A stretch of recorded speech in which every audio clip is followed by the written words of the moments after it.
ತತ್ಸಮದಿಂದ ತದ್ಭವಗಳು ಅಂದರೆ ಸಂಸ್ಕೃತದಿಂದ ಕನ್ನಡ ಶಬ್ದಗಳಾಗಾಗ ಆಗುವ ಬದಲಾವಣೆಗಳ ನಿಯಮಗಳನ್ನು ನೋಡ್ತಾ ಇದ್ವಿ. ಇನ್ನೂ ಕೆಲವೊಂದು ನಿಯಮಗಳನ್ನು ನೋಡೋದಾದರೆ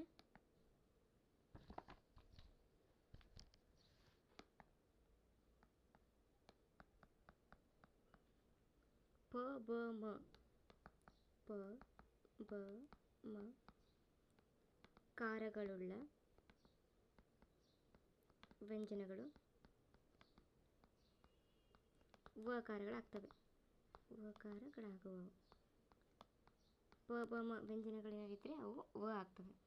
ಉದಾಹರಣೆ ನೋಡೋದಾದರೆ ತತ್ಸಮ ತದ್ಭವ ತಪಸ್ವಿನ್ ತಪಸ್ವಿನ್ ಇದ್ದಾಗ ತವಸಿ. ಯಾಮ ಜಾವ. ಕಪಿಲ ಕವಿಲೆ. ಸಪತ್ನಿ ಸವತಿ. ತ್ರಿಪದಿ ತಿವದಿ. ಕವಲ ಕವಳ. ಇಲ್ಲಿ ನೋಡ್ಬೋದು ತಪಸ್ವಿನ್ ಪ ಇದ್ದಲ್ಲಿ ತವಸಿ ವ ಆಗೈತಿ. ಯಾಮ ಮ ಇದ್ದಾಗ ಜಾವ ಆಗೈತಿ. ಕಪಿಲ ಕವಿಲೆ ಆಗೈತಿ. ಸಪತ್ನಿ ಸವತಿ. ತ್ರಿಪದಿ ತಿವದಿ. ಕಬಲ ಕವಳ. ಈ ರೀತಿ ಪ ಬ ಮಕಾರಗಳು ಇದ್ದು ವ್ಯಂಜನಗಳು ಏನಾಗ್ತವೆ ವಕಾರಗಳು ಆಗ್ಬೋದು. ಇನ್ನು ಮತ್ತು ನೋಡೋದಾದರೆ ವಕಾರವು ಬಕಾರ ಆಗುತ್ತದೆ. ವಕಾರ ಬಕಾರ ಆಗುವುದು. ಬಕಾರವಾಗುವುದು. ವಕಾರ ಶಬ್ದ ನೋಡೋದಾದರೆ ತತ್ಸಮ ತದ್ಭವ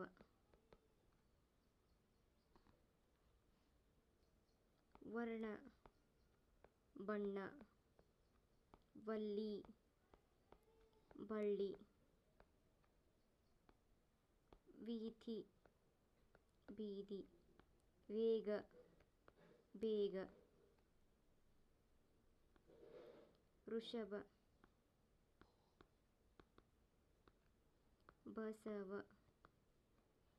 ವೇತ್ರ ಬೆತ್ತ ಈರ್ವರು ಇಬ್ಬರು ವಾಪಿ ಬಾವಿ ವಿನಾಯಕ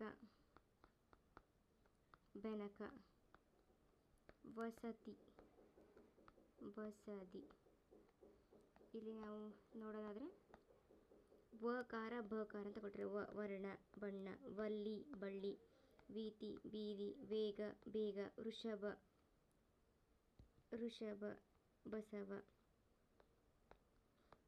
ವೇತ್ರ ಬೆತ್ತ ಈರ್ವರು ಇಬ್ಬರು ವಾಪಿ ಬಾವಿ ವಿನಾಯಕ ಬೆನಕ ವಸತಿ ಬಸದಿ. ಸೊ ಈ ರೀತಿ ಕೆಲವೊಂದು ಸಂಸ್ಕೃತದಲ್ಲಿ ವಕಾರ ಇದ್ದರೆ ಅವು ಬಕಾರಗಳಾಗ್ತದೆ. ಅದು ವಿಕಾರ ಶಬ್ದದ ಮೊದಲಾಗ್ಬೋದು, ಮಧ್ಯದಲ್ಲಿ ಆಗ್ಬೋದಿಲ್ಲ, ಕೊನೆಗೂ ಆಗ್ಬೋದು.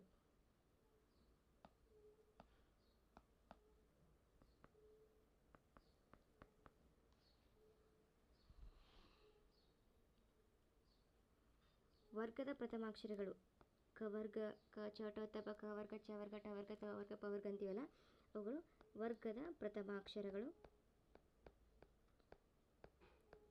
ಹೋಗಿ ಏನಾಗ್ತವೆ ನಮಗೆ ಅದೇ ವರ್ಗದ ತೃತೀಯಾಕ್ಷರಗಳು. ತೃತೀಯ ವರ್ಣಾಕ್ಷರಗಳಾಗ್ತವೆ. ವರ್ಣಾಕ್ಷರಗಳಾಗುವವು. ತೃತೀಯ ಕ ವರ್ಗದ ಕ ಚ ಟ ತ ಪ ವರ್ಗಗಳೊಳಗಡೆ ಕ ವರ್ಗ ಕ ಖ ಗ ಗ ಕ ಹೋಗಿ ಗ ಆಗ್ತೈತಿ, ಚ ಹೋಗಿ ಜ ಆಗ್ತೈತಿ. ಈ ಥರ ಉದಾಹರಣೆ ನೋಡೋದಾದರೆ ತತ್ಸಮ ತದ್ಭವ ಆಕಾಶ ಆಗಸ ದೀಪಿಕಾ ದೀವಿಗೆ ವಸತಿ ಬಸದಿ ಮಲ್ಲಿಕಾ ಮಲ್ಲಿಗೆ ಅಟವಿ ಅಟವಿ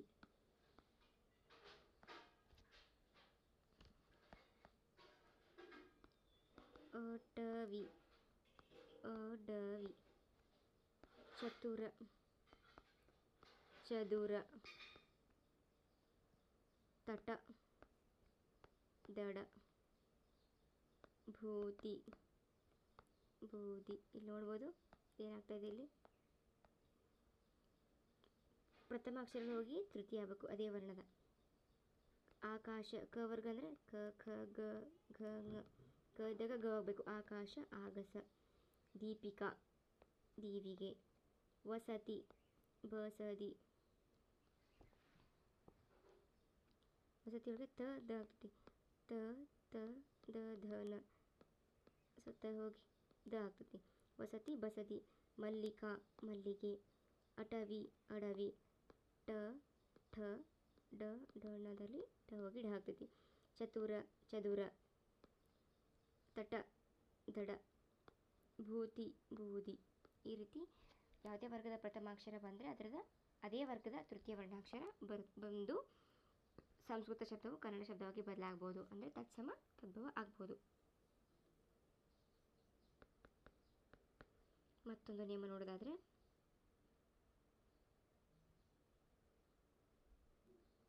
ಟ ಠ ಡ ಲಕಾರಗಳು ಕನ್ನಡಕ್ಕೆ ಬಂದಾಗ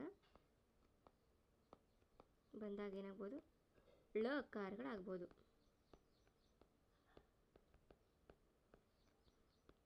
ಉದಾಹರಣೆ ನೋಡೋದಾದರೆ ತತ್ಸಮ ತದ್ಭವ. ಸ್ಫಟಿಕ, ಪಳಕು. ಜಲ, ಜಳ. ಕುಕ್ಕುಟ, ಕೋಳಿ. ಇಲ, ಇಳೆ. ಮಟಿಕ, ಮಳಿಗೆ. ಕಂಬಲ, ಕಂಬಳಿ. ದಾಡಿಮ, ದಾಳಿಂಬೆ. ದಾಳಿಂಬೆ. ಕಲಮ, ಕಳಮೆ. ಇಲ್ಲಿ ನೋಡ್ಬೋದು ನಾವು ಏನಾಗ್ತಾಯಿದೆ ಟ ಠ ಡ ಲ ಇದ್ರೆ ಳ ಆಗುತ್ತೆ. ಸ್ಫಟಿಕ, ಪಳಕು. ಟ ಹೋಗಿ ಳ ಆಗ್ತೈತಿ. ಜಲ, ಜಳ. ಕುಕ್ಕುಟ, ಕೋಳಿ. ಇಲ, ಇಳೆ. ಮಟಿಕ, ಮಳಿಗೆ. ಕಂಬಲ, ಕಂಬಳ. ದಾಡಿಮ, ದಾಳಿಂಬೆ. ಕಲಮ, ಕಳಮೆ. ಈ ರೀತಿ ಠ ಠ ಡ ಲಕಾರಗಳಿದ್ರೆ ಅವು ಕನ್ನಡಕ್ಕೆ ಬಂದಾಗ ಳಕಾರವಾಗ್ಬೋದು.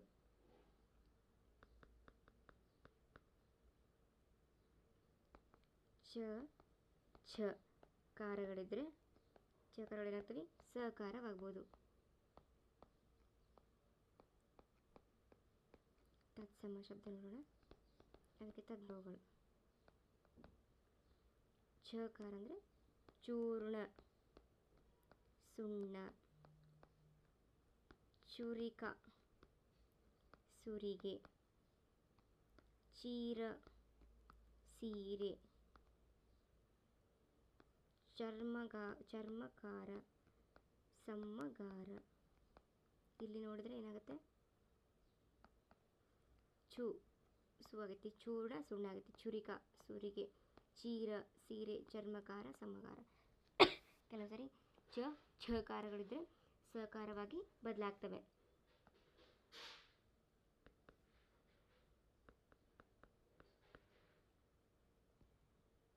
ಕೆಲವೊಂದು ಸರಿ ಏನಾಗ್ತದೆ ಅನುಸ್ವಾರ ಲೋಪ ಆಗ್ತದೆ. ಅನುಸ್ವಾರ ಲೋಪ ಆಗ್ಬೋದು. ಅಂದರೆ ಸಂಸ್ಕೃತದಿಂದ ಕನ್ನಡಕ್ಕೆ ಬರುವಾಗ ಅನುಸ್ವಾರ ಬಿಟ್ಟು ಹೋಗ್ಬೋದು. ಉದಾಹರಣೆ ನೋಡೋದಾದರೆ ಪೊಸಂತಿಲ್. ಇದು ಹಳೆಗನ್ನಡ ಶಬ್ದದ ಕೆಲವೊಂದು ಹಳೆಗನ್ನಡ ಶಬ್ದಗಳು ಕನ್ನಡಕ್ಕೆ ಬರುವಾಗ ಅನುಸ್ವಾರ ಬಿಟ್ಟು ಹೋಗ್ಬೋದು. ಪೊಸಂತಿಲ್, ಪೊಸತಿಲು. ಕಲಂಕು, ಕಲಕು. ತುರುಂಬು, ತುರುಬು. ಸೆರಂಗು,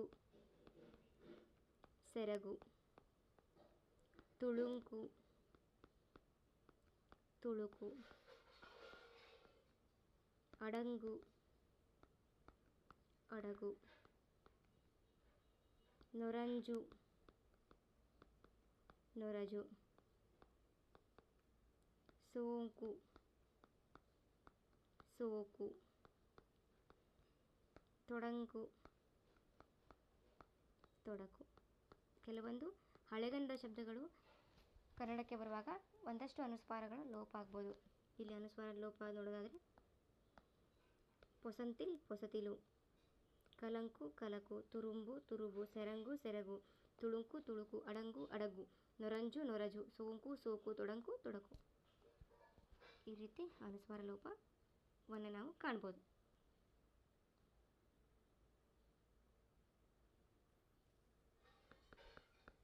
ಇನ್ನು ಕೆಲವು ಸತಿ ಏನಾಗ್ತಿ ಅನುಸ್ವಾರವಿಲ್ಲದ ಶಬ್ದಗಳು ಹೋಗಿ ಅನುಸ್ವಾರ ಉಳ್ಳ ಶಬ್ದಗಳಾಗುತ್ತವೆ. ಅನುಸ್ವಾರವಿಲ್ಲದ ಸಂಸ್ಕೃತ ಶಬ್ದಗಳು ಕನ್ನಡಕ್ಕೆ ಬರುವಾಗ ಏನಾಗ್ತವೆ ಅನುಸ್ವಾರ ಹೊಂದಿದ ಶಬ್ದಗಳಾಗ್ಬೋದು.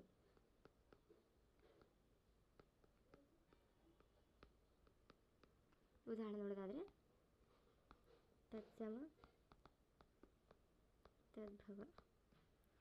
ಭಗವತ್ ಇಲ್ಲಿ ಅನುಸ್ವಾರ ಇಲ್ಲ, ಇದೇನಾಗ್ತತಿ ಭಗವಂತ ಅನುಸ್ವಾರ ಬರ್ತತಿ. ಯಶಸ್ವತ್ ಯಶಸ್ವಂತ.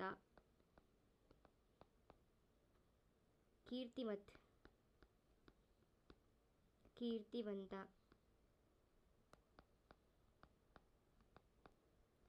ಆಯುಷ್ಮತ್ ಆಯುಷ್ವಂತ. ಆಯುಷ್ಮತ್ ಆಯುಷ್ಮಂತ. ಹನುಮತ್ ಏನಾಗ್ತದೆ ಹನುಮಂತ. ಅನುಸ್ವಾರ ಇಲ್ಲದಿರೋ ಶಬ್ದಗಳು ಹೋಗಿ ನಮಗೆ ಅನುಸ್ವಾರ ಹೊಂದಿದ ಶಬ್ದಗಳಾಗಿ ಬದಲಾಗ್ಬೋದು. ಇಲ್ಲಿ ನೋಡ್ಬೋದು ಎಲ್ಲ ಕಡೆ ಅನುಸ್ವಾರಗಳು ಬಂದು ಸೇರಿಕೊಂಡಿವೆ. ಇನ್ನು ಕೆಲವು ಸರಿ ಏನಾಗುತ್ತೆ ಮತ್ತೆ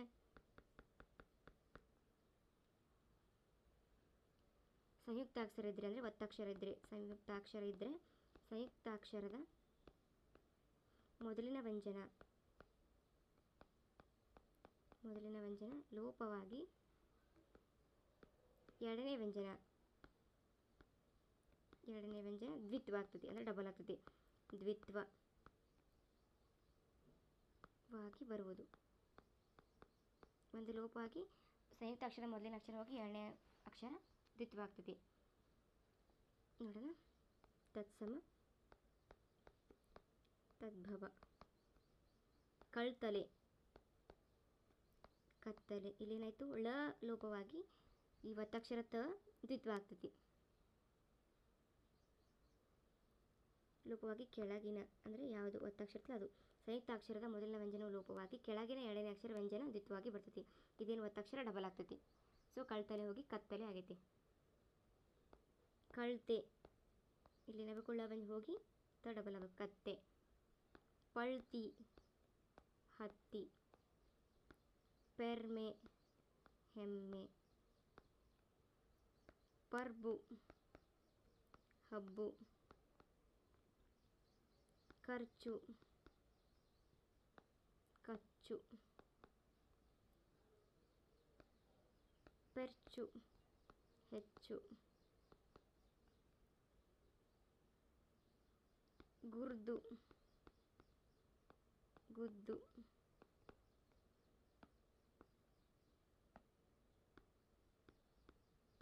ಇಲ್ಲಿಂದ ನೋಡ್ಬೋದು ಏನಾಗೈತಿ ಸಂಯುಕ್ತಾಕ್ಷರದ ಅಂದರೆ ಒತ್ತಕ್ಷರ ಇದ್ದಾಗ ನಮ್ಮದು ಮ್ಯಾಗಿಂದ ಒಂದು ಯಾವ್ದು ಒತ್ತಕ್ಷರ ಇರ್ತಲ್ಲ ಅದು ಲೋಪವಾಗಿ ಅದರ ಒತ್ತಕ್ಷರದ ಕೆಳಗಿನ ಅಕ್ಷರ ಡಬಲ್ ಆಗ್ತೈತಿ.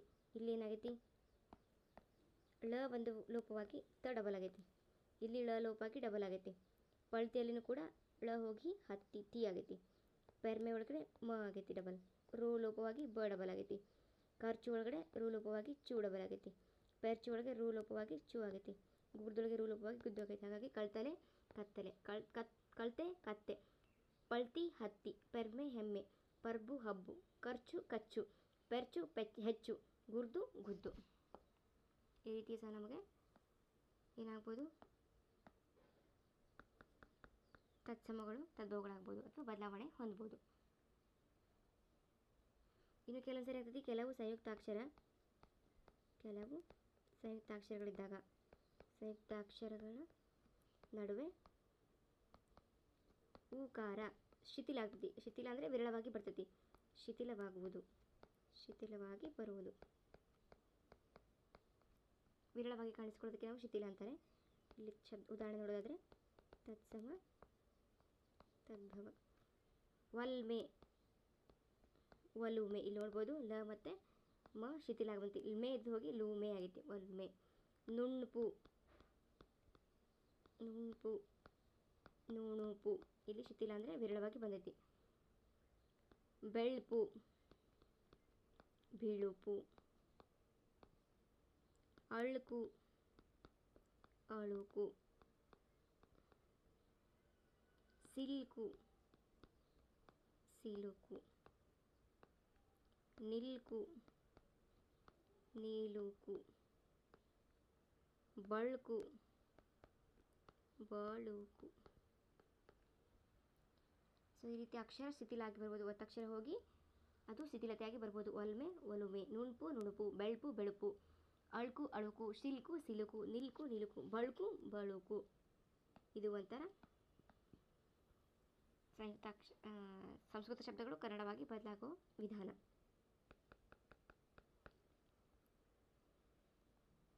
ಕೆಲವೊಂದ್ಸರಿ ಏನಾಗ್ಬೋದು, ವಿಜಾತಿಯ ಸಂಯುಕ್ತಾಕ್ಷರ ಇದ್ದಾಗ, ವಿಜಾತಿ ಅಂದರೆ ಒತ್ತಕ್ಷರ ಮ್ಯಾಲಿನ ಮತ್ತು ಕೆಳಗಿನ ಅಕ್ಷರ ಬೇರೆ ಆಗಿದ್ದಾಗ, ವಿಜಾತಿಯ ಸಂಯುಕ್ತಾಕ್ಷರಗಳಲ್ಲಿರುವ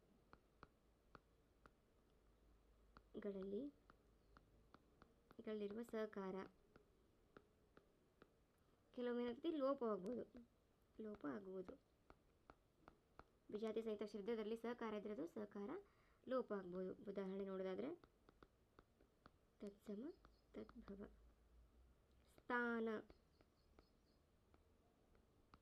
ತಾಣ.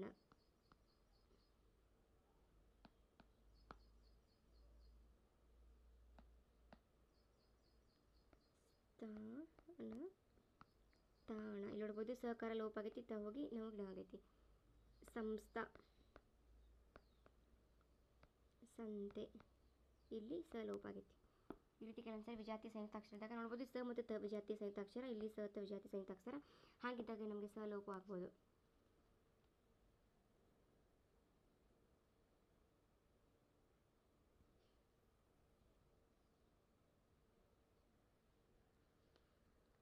ಸೊ ಇಷ್ಟೊಂದು ನಿಯಮಗಳಲ್ಲಿ ಸಂಸ್ಕೃತ ಶಬ್ದಗಳು ಕನ್ನಡಕ್ಕೆ ಬರುವಾಗ ವಿಕಾರಗಳು ಹೊಂದ್ಬೋದು. ಆ ವಿಕಾರಗಳು ಶಬ್ದದ ಮೊದಲಾಗ್ಬೋದು, ಮಧ್ಯ ಆಗ್ಬೋದು, ಅಥವಾ ಕೊನೆಗೆ ಆಗ್ಬೋದು, ಅಥವಾ ಎರಡೆರಡು ಕಡೆನೂ ಆಗ್ಬೋದು.